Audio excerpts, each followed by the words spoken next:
Salam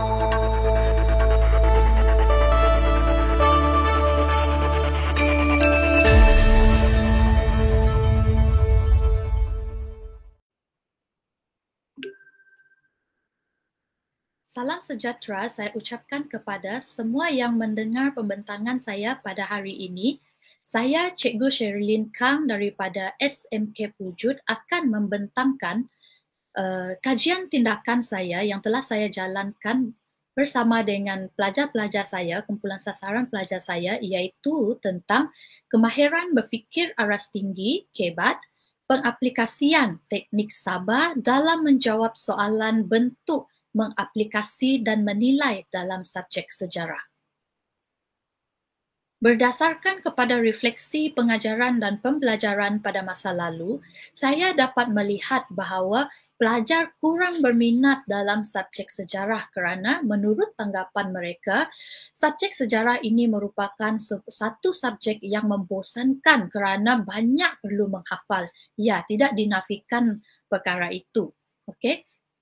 Dan bahkan Sutanto Widura juga menyatakan bahawa teknik menghafallah yang menyebabkan seorang murid berasa terbeban dan juga cepat bosan. Bila saya lihat semula kepada pelajar-pelajar saya, murid-murid saya lihat mereka seolah-olah telah berputus asa untuk belajar sejarah. Sedangkan mereka tahu bahawa subjek ini merupakan satu subjek yang wajib lulus. Okey? Dan kemudian dalam PDPC saya yang lalu, saya menggunakan pelbagai kaedah, iaitu menggunakan kaedah drill soalan, kaedah latih tubi untuk soalan KEBAT dan juga bahkan peta minda sama ada untuk menjawab soalan yang berfakta ataupun soalan KEBAT. Tetapi semua itu kurang berjaya untuk sebahagian pelajar saya. Boleh dikatakan sebahagian besar daripada pelajar saya di 5KS1 dan juga 5KS2. Kerana bila kami melakukan latih tubi KEBAT dan juga peta minda, pelajar saya masih cenderung untuk menghafal jawapan daripada latih tubi dan juga peta minda yang saya berikan kepada mereka. Mereka tidak cenderung untuk memahami apa jawapan di dalam peta minda itu, tetapi mereka lebih kepada menghafalkannya. Jadi, kaedah ini saya lihat tidak berjaya dalam sebilangan murid tingkatan 5KS1 dan 5KS2. Dan saya juga sering mendengar keluhan-keluhan pelajar saya setiap kali mereka ingin menjawab soalan KEBAT. Okay? Dan ini menyebabkan mereka tidak dapat menjawab soalan KEBAT dengan baik dalam peperiksaan kerana bagi mereka dalam mata pelajaran sejarah, soalan KEBAT lah soalan yang paling susah untuk dijawab. Fokus kajian saya adalah lebih memberikan fokus kepada soalan KEBAT, terutamanya yang berbentuk mengaplikasi dan juga menilai. Jadi saya memperkenalkan satu teknik iaitu teknik sabar yang bermaksud ataupun akronim kepada saya akan buat apa kepada murid untuk mereka terapkan sebelum menjawab soalan KEBAT ataupun untuk diaplikasikan dalam mencari jawapan kepada soalan KEBAT. Teknik ini bagi saya melihat yang dapat memudahkan murid untuk memahami soalan dan dapat merangsang fikiran murid untuk berfikir menggunakan soalan dasar ataupun soalan mudah seperti ini, iaitu soalan dalam teknik sabar. Saya akan buat apa? Objektif kajian saya dalam objektif adalah saya bermatlamat ataupun berobjektif untuk meningkatkan pencapaian murid dalam subjek sejarah melalui soalan KEBAT.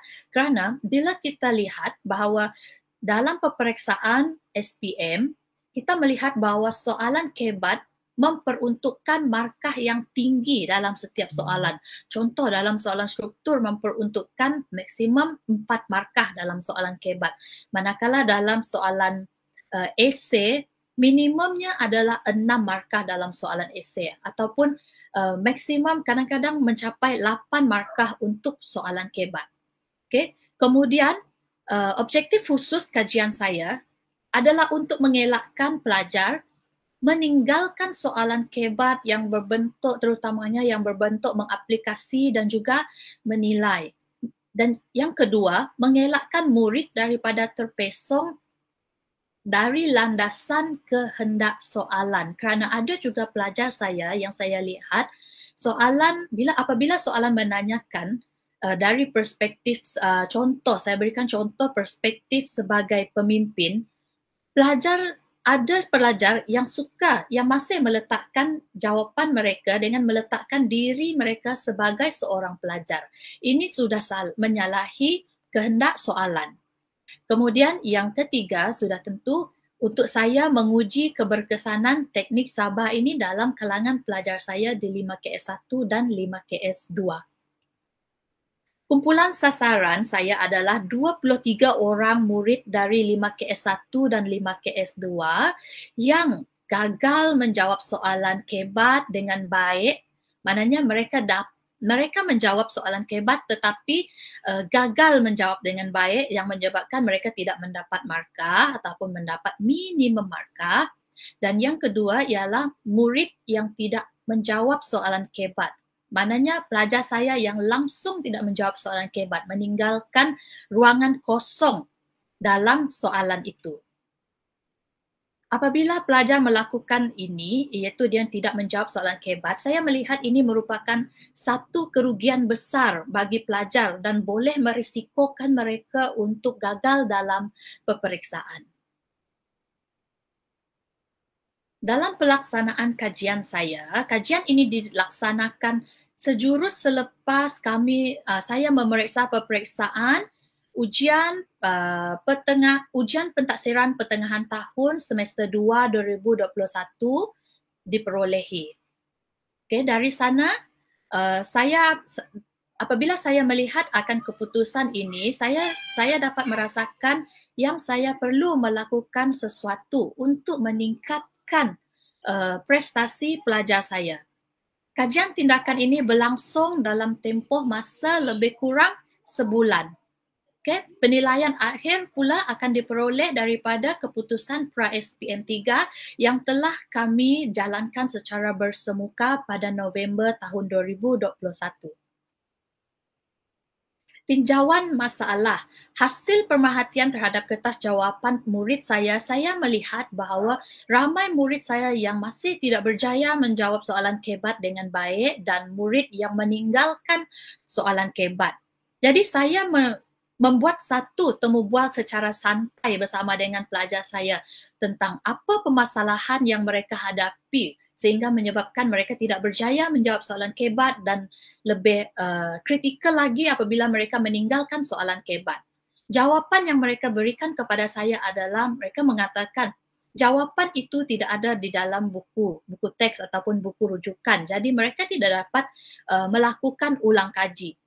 Automatically saya dapat berfikir bahawa pelajar saya ini cenderung untuk menghafal jawapan. Kemudian hasil yang seterusnya yang saya terima daripada pelajar saya ialah soalan yang dikeluarkan oleh kebat ini terlalu susah.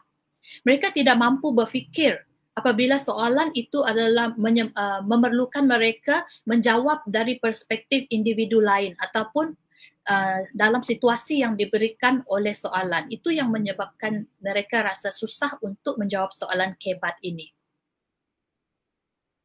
Berdasarkan kepada analisis tinjauan masalah, saya mengambil kelas yang saya ajar 5KS1 dan 5KS2 daripada murid saya berjumlah 35 orang dalam 5KS1.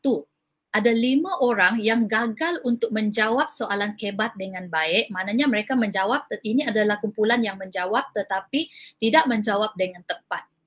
Okay, lari daripada kehendak soalan. Yang seterusnya ialah ada 4 orang yang langsung tidak menjawab soalan kebat. Mereka meninggalkan soalan itu. Okay? Jadi jumlahnya ada 9 orang yang mempunyai masalah dalam menjawab soalan kebat. Manakala dalam tingkatan 5KS2 pula, daripada 37 orang pelajar, ada 8 orang yang gagal menjawab soalan kebat dengan baik dan 6 orang yang langsung tidak menjawab soalan kebat yang menjadikan jumlahnya 14 orang. Jadi ada 23 orang pelajar yang Saya pilih untuk menjadi sasaran kajian tindakan saya kerana mereka mempunyai masalah dalam menjawab soalan kebat. Tindakan yang dijalankan oleh saya ialah saya telah memperkenalkan teknik sabar, iaitu saya akan buat apa untuk membantu pelajar saya menjana idea mereka apabila mereka menghadapi soalan kebat, menjawab soalan kebat. Bagi saya, teknik ini, apa yang saya lihat, teknik ini mampu mempengaruhi mindset murid yang awalnya tadi bertanggapan bahawa soalan kebat ini susah. Apabila mereka mengaplikasikan teknik saya akan buat apa ini, mindset mereka terhadap soalan itu akan berubah. Soalan kebat yang sukar adalah senang kerana itu adalah teknik sabar itu adalah mengingatkan mereka bahawa ini adalah soalan yang mereka boleh jawab mengikut pendapat mereka sendiri. Okay, selain itu, teknik ini juga mendorong murid untuk berimajinasi dengan meletakkan diri mereka dalam situasi soalan. Okay, jadi dengan ini mereka dapat menghasilkan idea menurut pendapat mereka sendiri tanpa ada keraguan bahawa jawapan mereka betul ataupun salah. Kerana ini juga menjadi satu permasalahan apabila murid dia cenderung untuk meragukan jawapan dia kerana mereka akan fikir sama ada ini betul ke jawapan ini dalam buku teks ataupun tidak.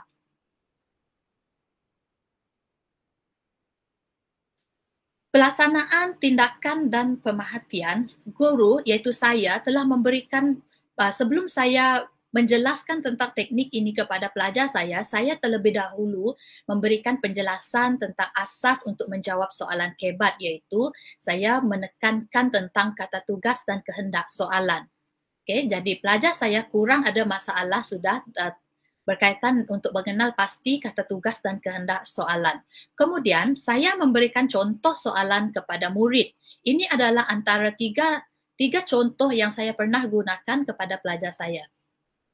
Pertama, pada pendapat anda, bagaimanakah perpaduan dapat dikekalkan di Malaysia? Soalan kedua, apakah peranan anda sebagai rakyat Malaysia untuk memelihara kemerdekaan negara? Ketiga, seandainya anda dilantik sebagai pemimpin negara, jelaskan peranan anda untuk menjamin keharmonian negara. Jadi saya meminta murid saya untuk menjawab soalan satu dalam masa 10 minit. Okey, seperti yang saya sudah jangka bila saya meminta pelajar saya menjawab soalan kebat ini, respon yang saya lihat adalah pelajar saya, murid saya automatically membuka buku teks dan buku rujukan mereka untuk mencari jawapan. Okay, kemudian saya menegur pelajar saya dengan memaklumkan bahawa tiada jawapan di dalam buku teks. Okay? Barulah pelajar saya cuba untuk memikirkan jawapan tetapi ramai yang gagal untuk mencapai markah penuh. Sesudah itu, saya memperkenalkan teknik sabar ini kepada pelajar saya, iaitu saya akan buat apa? Saya membimbing pelajar saya untuk mengaplikasikan teknik ini untuk menjawab soalan satu. Cara pengaplikasiannya, murid perlu menyoal diri sendiri, saya akan buat apa? Sangat mudah. Saya akan buat apa? Contoh soalan satu tadi, pada pendapat anda, bagaimanakah perpaduan dapat dikekalkan di Malaysia? Okey, bagaimanakah perpaduan dapat dikekalkan di Malaysia? Dengan mengaplikasikan teknik sabar, saya akan buat apa untuk mengekalkan perpaduan di Malaysia? Jadi pelajar akan letak di dalam mindset dia apa yang dia boleh buat untuk mengekalkan perpaduan di Malaysia. Dengan penyataan saya akan buat apa ini, pelajar dapat menjawab soalan dengan yakin tanpa dia perlu merujuk kepada buku teks dan sekaligus melalui teknik sabar, pelajar dapat mencetuskan idea dia kerana ini merupakan idea daripada dia sendiri bagaimana dia dapat mengekalkan perpaduan di Malaysia. Untuk soalan dua pula, apakah pada pendapat anda bagaimanakah perpaduan Untuk soalan dua, apakah peranan anda sebagai rakyat Malaysia untuk memelihara kemerdekaan negara. Jadi, apa peranan untuk memelihara kemerdekaan negara? Saya akan buat apa untuk memelihara kemerdekaan negara? Pelajar akan tanya diri dia sendiri, saya akan buat apa untuk memelihara kemerdekaan negara? Kemudian, yang ketiga, soalan yang ketiga tadi, sekejap ya. Seandainya Anda dilantik sebagai pemimpin negara, jelaskan peranan Anda untuk menjamin keharmonian negara. Jadi soalan ini memerlukan pelajar untuk meletakkan diri dia sebagai seorang pemimpin negara. Dalam soalan seperti ini, pelajar saya cenderung melakukan kesilapan kerana jawapan mereka lebih kepada jawapan sebagai seorang pelajar. Jadi, dengan mengaplikasikan teknik ini kepada pelajar saya,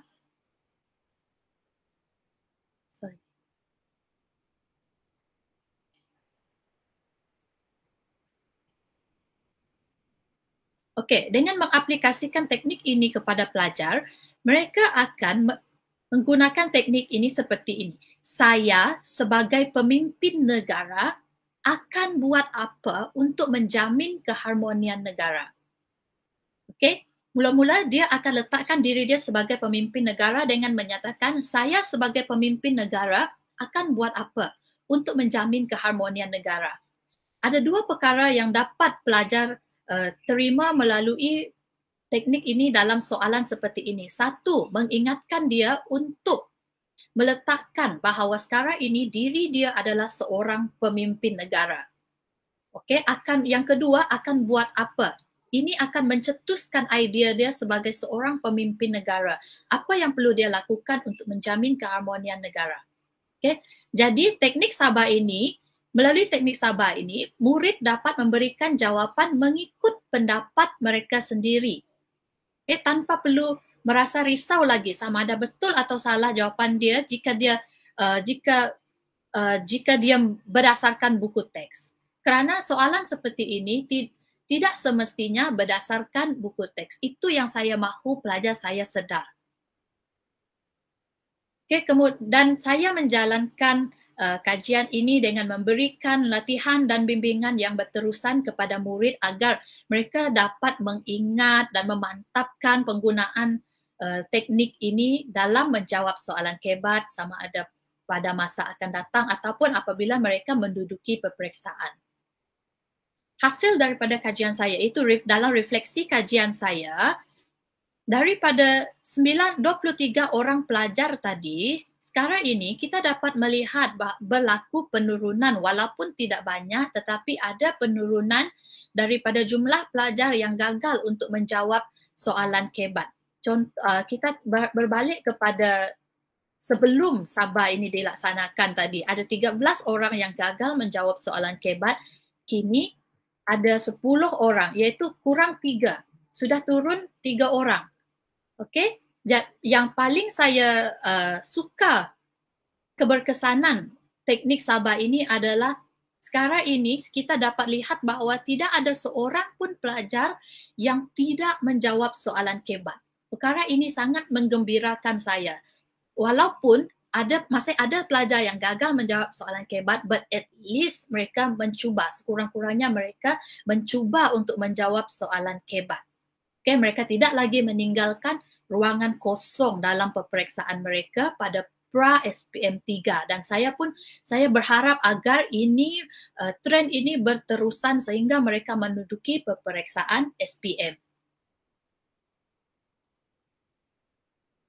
Okay, jadi apa yang saya lihat bahawa teknik sabar dia mampu menolong murid untuk menjawab soalan kebat dalam peperiksaan ataupun dalam latihan.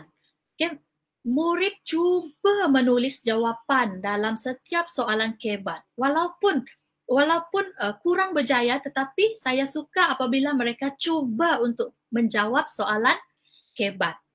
Hasil temu bual yang saya melakukan temu bual santai lagi bersama dengan murid saya.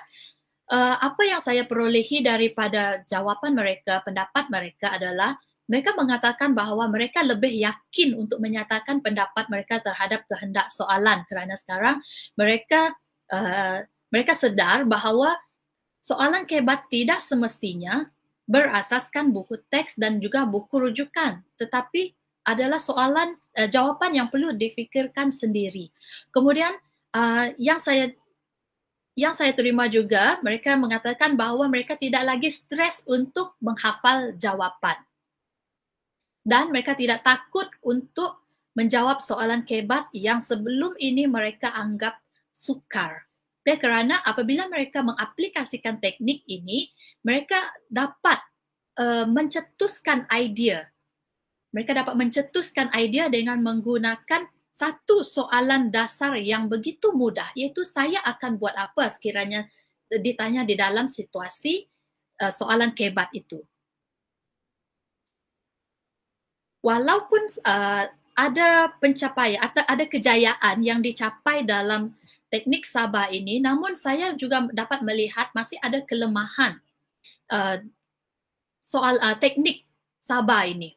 Yang pertama, teknik ini saya lihat tidak berupaya untuk membantu murid mengolah idea dia dalam bentuk soalan. Ini yang menyebabkan pelajar saya gagal untuk menjawab soalan kebat yang dengan baik kerana mereka masih gagal untuk mengolah idea. Mereka pernah memberitahu saya, ada idea tu cikgu, tapi bila saya hendak menulis, jawapan saya seolah-olah menjadi lain. Ini kerana kelemahan mereka yang masih ada sekarang ini adalah dalam mengolah idea, membentuk ayat. Okey, jadi murid saya sekarang ini perlu menguasai teknik untuk mengolah jawapan.